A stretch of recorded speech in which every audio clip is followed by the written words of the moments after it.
మిత్రులందరికీ నమస్కారం. ఈరోజు మనం మనిషి చనిపోయిన తర్వాత ఆత్మ ఏమవుతుంది? అసలు గరుడ పురాణంలో ఉన్న రహస్యాలు ఏమిటి? వాటి గురించి క్లియర్‌గా తెలుసుకుందాం.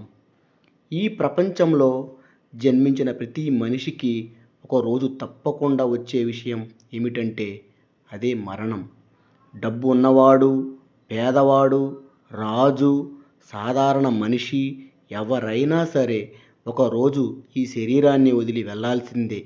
కానీ మనిషి చనిపోయిన తర్వాత ఆత్మకు ఏమవుతుంది?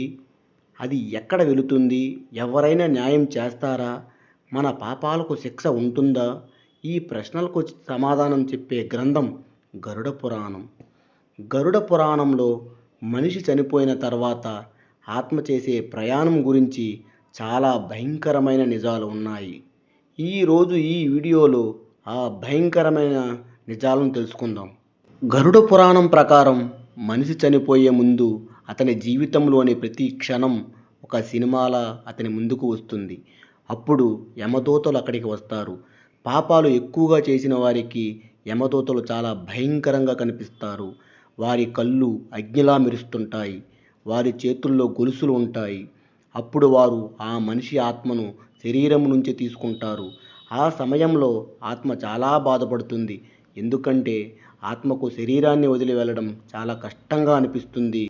గరుడ పురాణం ప్రకారం మనిషి చనిపోయిన తర్వాత ఆత్మ వెంటనే యమలోకానికి వెళ్ళదు. మొదటి 13 రోజులు ఆత్మ భూమి మీదే ఉంటుంది. అది తన ఇంటి చుట్టూ తిరుగుతుంటుంది.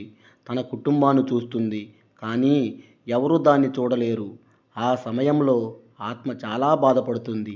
అందుకే హిందూ సంప్రదాయంలో పిండ ప్రదానం చేస్తారు.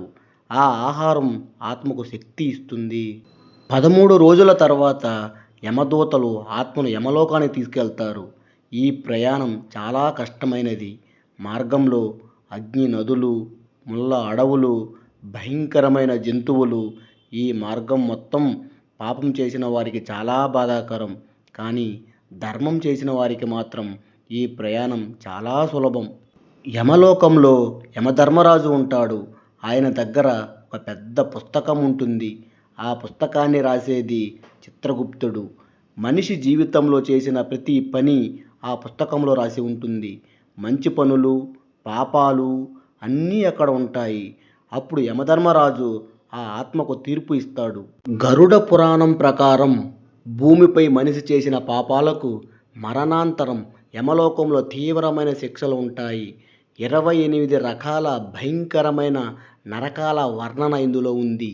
కామంతో కూడిన పాపాలు, అబద్ధాలు, దొంగతనం, హింస, ధర్మ విరుద్ధమైన పనులకు తప్త కుంభం, వైనతేయం, కాలసూత్రం వంటి శిక్షలు ఉంటాయని గరుడ పురాణం చెబుతోంది. గరుడ పురాణంలో పేర్కొన్న ముఖ్యమైన శిక్షలు ఏమిటంటే క్రిమి భోజనం, అంటే ఇతరులకు హాని కలిగించేవారు, ద్రోహం చేసేవారికి ఈ శిక్ష విధిస్తారు. ఈ శిక్షలో భాగంగా పాపులను కీటకాలు, పురుగుల చేత తినబడతారు. అంధకోపం, అంటే గర్విష్ఠులు, బంధువులను హింసించేవారు, అతిథులను అవమానించే వారికి ఈ అంధకోపం అనే శిక్ష విధిస్తారు.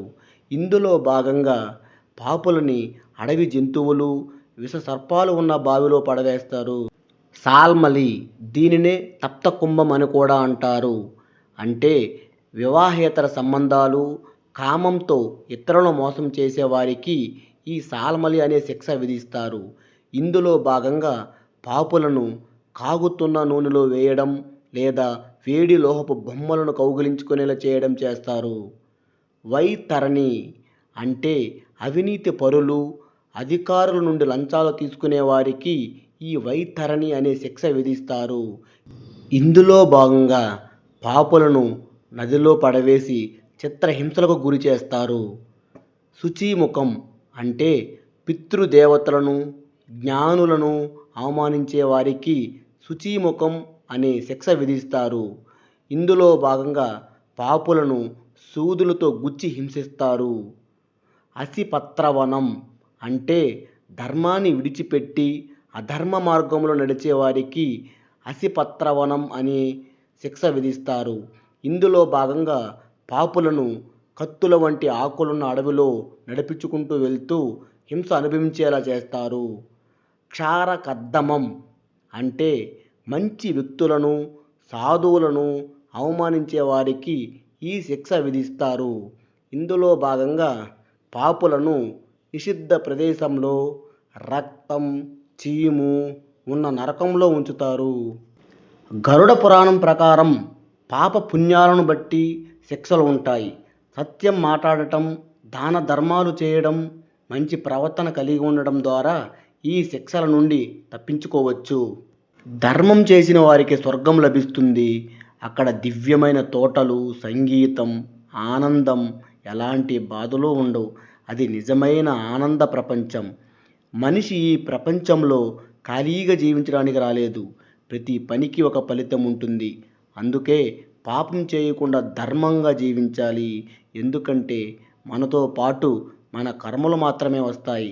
శరీరం ఇక్కడే ఉంటుంది, కానీ ఆత్మ ప్రయాణం కొనసాగుతుంది.